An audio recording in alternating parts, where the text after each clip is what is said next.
તો હું જો અંદર જાઉં મહેમાન ને જાંબુની તાણ કરવા, આયા તું ધ્યાન રાખજે, વ્યવસ્થિત વ્યવહાર લખજે અને હિસાબમાં કઈ ગડબડ ગોટો ન થવો જોઈએ. ઓકે ભાઈ.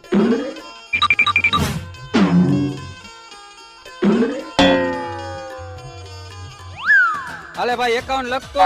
મારા લખજે ભાઈ. 501 રૂપિયો 51 માં કઈ નથી આવતું. હાલે ભાઈ મારા 1000 રૂપિયા કરી નાખ. લાવતો ડબલ આવતો અહીંયા 1000 રૂપિયા નું કઈ આવે. મારા 5000 લખ. મારા 10000 રૂપિયા લખી નાખ. મારા 20000 લખી નાખ. ગાયો ગા આપડા એને 25000 કર. આપણા 35000 કર. આપડા 50000 લખી નાખ. 60000 75000 લાખમાં પૂરું. હાલે બધા લખી નાખજે. શું થયું હિસાબમાં? હિસાબમાં તો આખો ડબ્બો ભરાઈ ગયો છે. અરે વાહ ભાઈ વાહ. પણ આ તમારા બે મહેમાન ગયા ઈ હતા કોણ? કોણ હોય ઈ તો નથી ખબર. કેમ ઈ લોકો વ્યવહાર નથી કરાયો? વ્યવહાર તો કરાવ્યો હે, પણ ઈ લોકો ખોટી નોટું દઈને ગયા હે. જો ભાઈ એકના લગ્ન ની તો પથારી ફેરવી નાખી છે. તો હાલ હવે બીજા માનવે.